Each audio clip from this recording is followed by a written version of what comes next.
Welcome to The Lens with me, Sarah Travers. The Lens is a business in the community podcast in partnership with One Young World. Well, we've two really interesting guests for you today, and we're talking all about inclusive employment. I'm delighted to introduce Steven Cooper CBE, who's the CEO of Aldermore Group. The group is made up of Aldermore Bank PLC and MotoNovo Finance Limited. Aldermore Bank provides finance to business owners, homeowners and landlords and supports savers, whilst MotoNovo Finance helps people buy their next vehicle. And we're joined by our second guest, all the way from Lagos in Nigeria, Kennedy Ekezie-Joseph. Now, Kennedy is the founder and CEO of Kippa, a Fintech startup revolutionising digital payments for small businesses in Nigeria. And in just under 2 years, Kippa has secured more than $10 million from global fintech investors. Let's get into the conversation. Steven, Kennedy, welcome to The Lens. So I'm very excited that we have an African connection with our guests today. And we're going to start with you, Steven, if we can, first of all.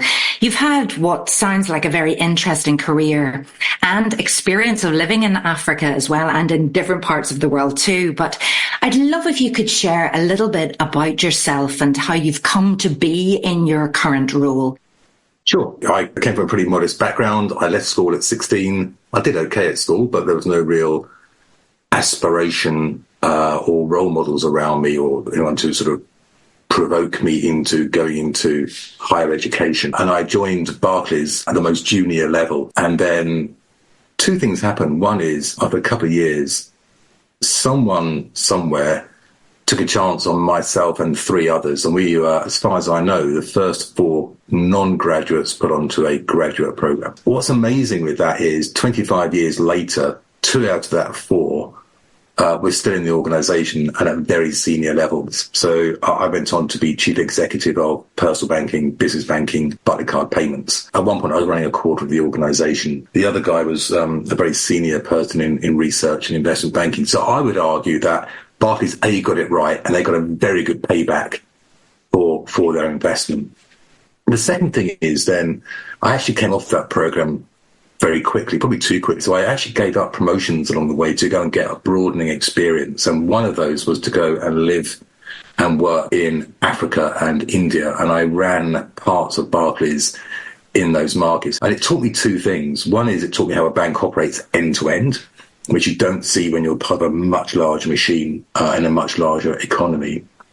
And secondly, it taught me a lot about cultural differences. When I was in Botswana, for example, and I'm going back a good few years now, but HIV was very prevalent. There was no proven medication at that time to counter it. And you saw culture change happening on the ground. I'm a white man in a predominantly black country, and yet the board I was part of was predominantly white, hardly representative of the business that it was leading, the customer base. And it really taught me a lot. And it was a game changer for me, both professionally and personally. And I don't think I would be in the position I'm in now if I hadn't had that broadening experience, both professionally and personally. It's definitely made me a better, broader person. And I think we'll come back to that because obviously the subject of today's podcast is inclusive employment. And I know that you chair Business in the Community's Employment and Skills Leadership team. So you're all about equality as well with the Equality and Opportunity Coalition. But we'll come back to you. Let's bring Kennedy into the conversation now. And Kennedy, if you could please introduce yourself to our listeners and tell us about Kippa, the company that you founded, and indeed your connection to One Young World.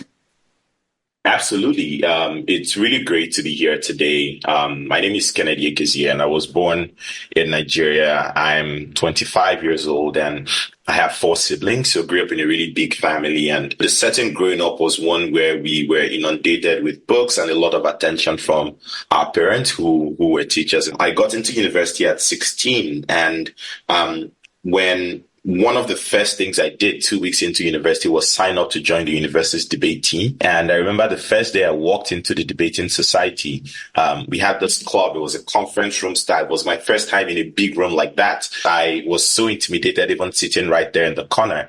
And in that time, I bought a book by Dale Carnegie, The Art of Public Speaking, and I read it cover to cover, like 5 times. And I mustered up enough courage to go back into the debate club and just sit in the corner and watch everyone do their thing. And for me, the thinking was if I could get a tenth as good as everyone there was, in 4 years when I was graduating, I was set, like I was all good. I never had high aspirations to be like very competitive as a debater or to get selected to represent the university, but that changed very quickly. 2 months after I joined the debate society, I was selected to join the university's official team and started to travel around the world from then on, to compete with students from the best schools across the world. And one of the things I realized from that experience was outside of the debating bubble that I was in, when I came back to Calabar, which is a very small town in the south of Nigeria, most people there weren't speaking the language we were speaking. Concepts like feminism, environmental justice, things that were so normal and common with everyone else who was a debater was very abstract when you're talking to just my regular classmates who weren't debaters or other young people. And we thought that there was an opportunity. I felt that, that itch to do more. And inspired by the experience of a friend of mine who experienced female genital mutilation, we decided that that was a perfect opportunity to do something and build a bridge between all of the theoretical knowledge that we had and learn from debate and the real world, the real society. So we started a social enterprise called the Calabar Youth Council for Women's Rights, and it was specifically focused on advocating for increased rights for women, specifically around ending the practice of female genital mutilation and expanding access to education for young girls, especially in communities that were underserved, where their fathers wouldn't send them to school. And we, ended up doing work across more than 200 communities in Nigeria alone. And I worked at that. I did that for 4 years, of college. I lived in Beijing for 2 years immediately after graduating from University of Calabar.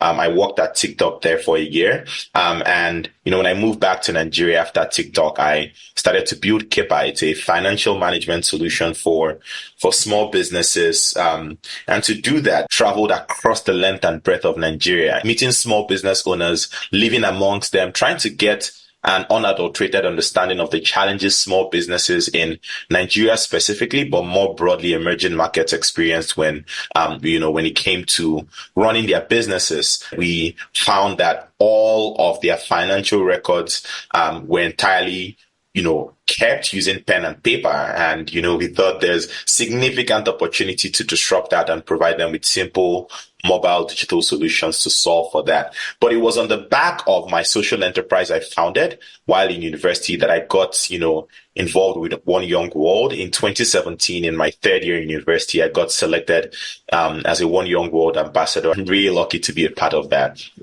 I can't believe you're only 25 years old and you have done so much.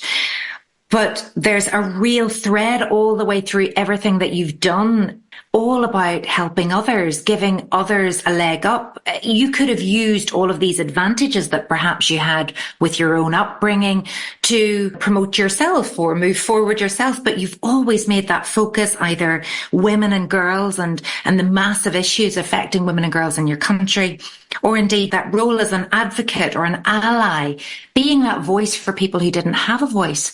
How crucial is that to leadership in the world now, do you believe? Personally, I've been a huge beneficiary of the unwarranted generosity of people who had no business helping me since I was 16 years old. For me, it was just very intuitive that I need to be someone who is able to pay it forward. And your education is best put to use when it's used to solving much more broader problems that are above you and are beyond you. And I think that's what true leadership is. The people who we admire the most, who we genuinely admire the most, aren't necessarily people who have the most resources, but they're the people who use whatever resources they have in the best way possible to lift other people up and support them. You've worked for the big companies out there. TikTok, you mentioned. I know you've also worked for Accenture. So it was quite brave then to go out on your own and leave these amazing companies to do that. When people say you're so brave, and I don't see it, it was sort of the default setting for me. One of the most important things I learned from working at these places is it helped me understand how high performance people work. And that benchmarking was necessary for me to go out into the world and do my own thing. So those environments really provided me that perspective. But I think I've always known that a core part of my purpose is to take initiative, absorb all of the opportunities, all of the exposure and experiences I have, build a worldview around it, and then bring people behind that worldview, whatever it is, whether it's building a company, whether it's building a social enterprise. This is not from a position of thinking, I'm more special than other people, but I know that I have what it takes to be one of those people who's at the forefront and contributing to defining and shaping the worldviews that my generation and those who will come after us will inherit. And I think that's really how we improve social mobility, is we have leaders like you and like Steve who've experienced things on their own journeys in life, but they now give others that leg up, that platform, that self-belief. And it's really wonderful to hear that. Stephen, Kennedy talked there about going to university at 16. You talked about leaving school and going into the bank at 16. But again, it was somebody else that gave you a chance or an opportunity or helped you. Do you think it's your personal experiences that have made you so passionate about social mobility, would you believe? Part of it is driven by my personal sort of background and personal journey. And I do believe, as people helped me, I have a responsibility to give back and help others. But the second point is, I'm really clear as a business leader, it's a must do. And I'm driven by a couple of experiences with myself. One is, many years ago, I was somewhere in the UK looking at one of our operations and call centres, and we didn't have enough people to answer the phone. That location happened to be the highest rate of unemployment in the UK. So how does that work? And it turned out that we were seeking people to work at a call centre who either had A-levels or a degree. You do not need, in my view, any exam to work in a call centre. What we want is someone who wants to answer the phone and to help the customer. And as soon as we started taking away those artificial barriers to those jobs, we've got some really interesting people who applied. And now we had to help them in different ways, because in many cases they didn't know how to get to an interview, didn't have the means to get to an interview, hadn't been through an interview before, didn't know what to wear with an interview. So it was ebbing away at their confidence and didn't recognise any of that sort of process to go through, and didn't know anybody who had been through it and weren't prepared for it, studying their schooling. Education. And that result is we found some amazing people that we would not have had access to beforehand. Many of those turned into high-performing individuals. They progressed their careers. They were super loyal, and they were ambassadors as an organisation to attracting more talent in. I would not have had any of those if we didn't have those, if you didn't remove those barriers. So why would you close yourself down to talent pools in any market? Fine, open your net, the widest possible talent pool, and you'll be amazed at the capability you can bring in. And we know as well that it's good for business, that a more diverse workforce is good for business, but yet these barriers still exist. So what do we do then? How do we help employers? And I know you're very much involved in the Business and the Community's inclusive employment campaign, Opening Doors. But tell us about this and tell us what the call to action is for the employers tuning in to this today. So to your point, there's lots of academic research that proves the more diverse perspective, background, experience tends to result in better decisions. And certainly in my case, it tends to be a more fun environment to be. The barriers that get in place, I've mentioned some, and the toolkit that Business and the Community is launching today, funnily enough, follows some research that's been done. Aldermore was one of the co-funders of that, along with Lloyd's Register and Heathrow Airport. And that looks at about 2,500 people from more disadvantaged backgrounds, what their experience was and what they thought could make that experience better for them, as well as other sort of more detailed research. But what it shows that is, if you are from a certain disadvantaged background, and particularly if you are female and from an ethnic minority background, you are far less likely to be called for an interview. So there are barriers that get in the way. And a minute or so ago, I mentioned some of these, sort of, I guess, the physical barriers. One lady said, I'm female and I'm from an ethnic minority background. If I take those two things off my application, I tend to get asked for an interview. If I leave them on, I don't. And that's quite a provocative statement, but it's real. So what companies can do is make sure they don't have those sort of filters in place that may end up with unintended consequences. Get the data on what is happening and understand why that data is what it is. And the toolkit is a number of things that businesses can think about and take action on. They are real life examples, so we know they work. They're also based on research and experience. The other one is age. You are much more likely to be young, from an ethnic minority background, possibly female, and from a more disadvantaged community, and be unemployed in the UK than anywhere else. So it's about companies reaching into those communities and giving those communities support. The talent is undoubtedly there. The issues are different and they vary by location, so place by place. Inner cities are very different to more rural areas. The outcomes are the same. Disadvantage means they tend to have less opportunity. They might get into an organisation, but they struggle to get up in an organisation. But it's all those things together. Yeah, and if we look at the last 15 years, it's been called the perma crisis, hasn't it? With all of the different crises, financial, pandemic, cost of living, etc. I understand that, it is that younger generation that is paying the price with the attainment gap widening.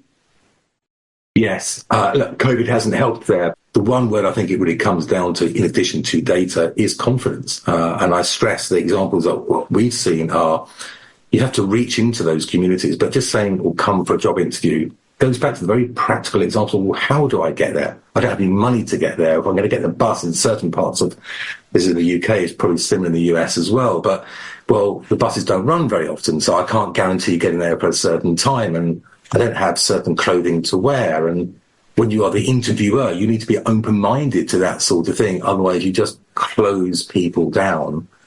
And how do we ask questions to make sure we're not causing offence in, do you need extra assistance with this job interview, or we offer something and then they think, I don't want to disclose my socioeconomic background. Is that something that we're facing too? Yes, it is about using language that people can relate to. It's also about making sure that, well, help me understand why you want my data. Well, this is why I want your data. It will be anonymized. But the more we have that data, the more we can understand what's going on, the more improvements we can make and the more action we can take, which you will benefit from as a result of that. That comes down to authenticity. It comes down to trust. It comes down to transparency. And that's what you need to do every step of the way. But the more you do that, the more it will work. Absolutely. Kennedy, I'm fascinated too by your debating. And I think now, as a much older person than you, probably double your age, those communication skills and overcoming any imposter syndrome or fear around public speaking, that opens so many doors for people, doesn't it? Do you think this is something that should be taught to every child, is how to debate? Yeah, absolutely. And, Steve hit the nail on the head with just sharing his experience. And when I was 16, I started to travel across the world. Went to Harvard, Yale, Stanford, went to all those places to compete as a debater. I think I was a little disappointed by how little self-belief this genuinely competent and smart people had. And it made me realize that, yes, I may not have had the private school education, in England or Switzerland or America as a kid, but one thing that my parents gave us was an inordinate amount of self-belief. And again, never from a position of arrogance, but it was always, why not you? And I think if everyone genuinely has that why not you mindset, then we have a culture of much more responsible people who can, rise up to positions of leadership and put their own inhibitions that they have and have been fed aside. I think that's a net good for society. So yes, things like how to communicate, how to read, how to write, how to think, how to speak. Those are very important skills that more people should be taught, especially when they're young. But beyond teaching them that, teaching them how to use those skills for good, because, there's no one more more destructive than someone who is a really good speaker and a really good thinker, but then uses it, in ways that are deleterious for society. You've talked about the wonderful work that you've done at such a young age, campaigning on behalf of women and girls. You've talked about the small businesses in Nigeria. What impact has your work had? What has changed as a result of it?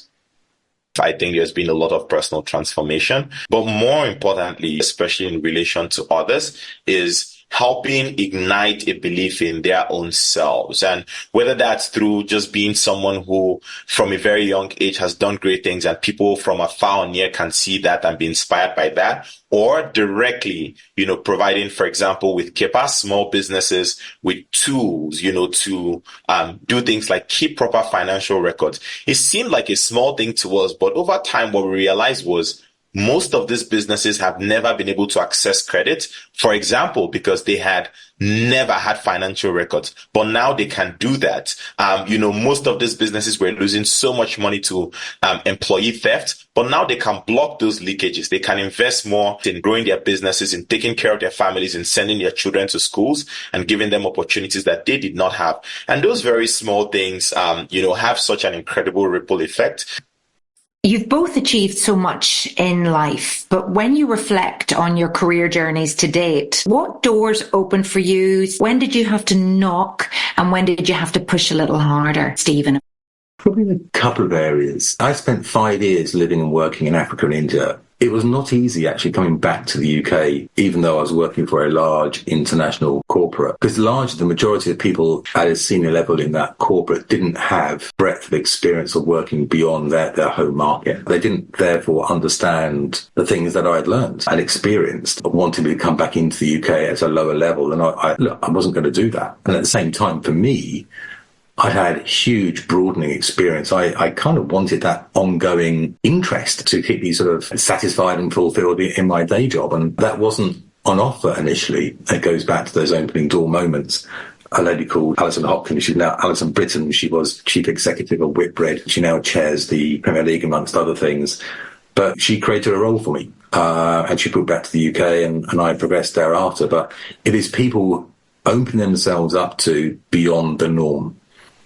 So I had to push a little bit there. I think the second one was I wanted to broaden my own sort of ways of thinking. I wanted to do a lot more work around sort of strategy. And an opportunity arose, and I pushed for it once I could see the opportunity was there to go and spend quite a bit of time on secondment to McKinsey, the consultancy firm. And I spent best part of a year there. And I learned a lot of things about how to use data, how to frame questions, how to do research. It was a bit awkward because I didn't come from a background like most people there, or couldn't really relate to what they'd gone through to what I'd been through. But I spent a lot of time with some people there and learned a lot from them. I think I also brought a different perspective to them. But there's those two things that undoubtedly helped me to progress to a more senior level. Interestingly, on both those occasions, I gave up a promotion and a pay rise to do them. And that was painful at the time, but it definitely paid back longer term. Yeah, they were big moments for me. I'd love to put that same question to you now, Kennedy. I think I've been very blessed to have had people be very willing to hold the door open for me. And I just chalk it up to divine blessings because I, deeply believe in God and divine intervention. But nonetheless, it's also been very, very, very hard. As someone who, I grew up in Nigeria, I'm a global minority, although I don't wear that on my chest and have that as my identity. But I know that for someone like me, I've had to work incredibly hard, and I still go back to the theme of we need people, we need advocates. Everyone needs an advocate. And, if there's anyone listening to this, if you're in a position where you genuinely, even if it's for one person, right, be an advocate for them, that goes a long, long, long long way. The handful of people who have deeply supported me have built me into someone who can create things that, affect and changes the lives of hundreds of thousands of people at that scale. And when you create more people like that, then we truly can, create a much more inclusive, a much more inspired world. And I think we need more of that. I think I'm hearing the same message definitely from both of you there. Being that advocate for others is deeply rewarding as well, but so brilliant to see what others go on to achieve as a result of that mentorship. So Kennedy, how do you keep your spark to continue learning and to be determined to do the right thing, the responsible thing in life and business? I stay very close to my family. When I'm at home with my parents and my siblings, then I'm just Kennedy. I'm the son of my parents, and all the lessons that we were taught growing up, still flows in settings like that. That's really, really grounding for me, and I can't underestimate how important that is. I never forget where I come from. Experiencing and exposing myself to the conditions I grew up in definitely does help. I surround myself with people who I want to be like, people who I want to imitate, and I also, stay very close to the Bible, which for me is an incredible source of meaning. For you, Steve, as well, how do you keep your spark to continue learning? I think that everyone's driven by different things, right? I like to have a fulfilling day job where I get up early in the morning and I look forward to the day ahead. And at the end of the day, I've had a day that I've enjoyed, and I go to bed feeling that I've hopefully made a difference somewhere to someone, or at least I've got some experience out of it as well. I'm driven by really trying to make whatever I'm doing, which often involves people, are we collectively being the very best version of ourselves that we can be? And when we do things wrong, or we're a bit sloppy, or someone beats us, which does happen, what can we learn from that? What can we regroup, do differently, do better, and get to a different outcome next time? If you do that with customers, with colleagues, you tend to end up in a more fulfilling place. And I do spend about a third of my time talking and listening to others. It might be some of our competitors, it might be our customers. I love listening to complaints, but I don't like getting lots of complaints, but I like to speak with them because you get some interesting feedback. You tend to get a viewpoint that you may not like it, but it's a viewpoint you probably haven't seen or heard. And I think you can then become much more informed about what you then decide to do. Really, really interesting. Now, Steve, if you could encourage our listeners to read one piece of research or one report that has inspired you to be more responsible, what would it be? I'm going to say, because I will say this, go and look on the Business in the Community website and the toolkit. But I say that because there's a very good, I think it's going out on YouTube, a launch of the toolkit that we did this morning. We had two amazing young men on that. Look, they had difficult circumstances. One was homeless and sofa surfing. One had some other stuff going on and couldn't get into decent employment. They went through a charity called Generation UK and applied and got onto their program, which puts a lot of support around them, makes them employment ready, and two other organisations, well-known brands, hired them. Not only have they been hired and got better paid jobs, they are developing, they've been promoted and moving into leadership positions. I mean, great stuff, Generation UK, but if those two gentlemen were in my organisation, I'd be super happy because they are good and they are hungry and they are articulate and they will attract other good people. So that's real life. Go and have a look at that. Brilliant. Same question to you, Kennedy. Very, very broad. I'll just say, probably read 20th century history. I think it's a really good place to see, one, how much progress we've made in the past century, but also to see what happens when humans generally as a collective don't act responsibly. So just, pick any aspect of 20th century history and read it, and, it'll be fun. And as a responsible business leader, what are you personally committed to doing more of or less of in the coming year? Stephen?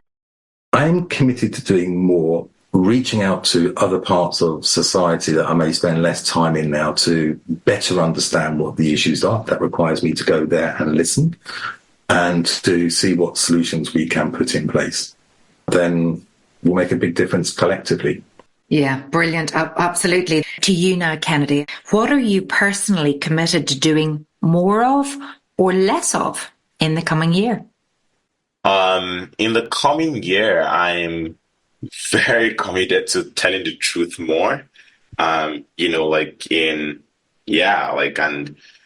not minding what the consequences will be. And I think it's such a difficult thing to do. Can I interrupt you there, Kennedy? So were you lying a lot then? Is any of this true? Is any of this true? Absolutely not. It's I don't think the default hypothesis for anyone in the world is telling the truth, right? It's a conscious decision you have to make and then live by. We normalize certain things, things we can easily get away with, to people that are around us, to people we care about. And I realize how difficult it is.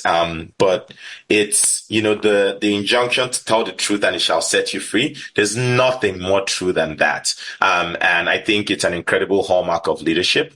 And that's something I'm committed to doing much more of, in the coming year and for the rest of my life. So, yeah. Okay. So more truth and less little white lies. I'm sure that's all they were, Kennedy. It's been wonderful talking to both you and Steve today.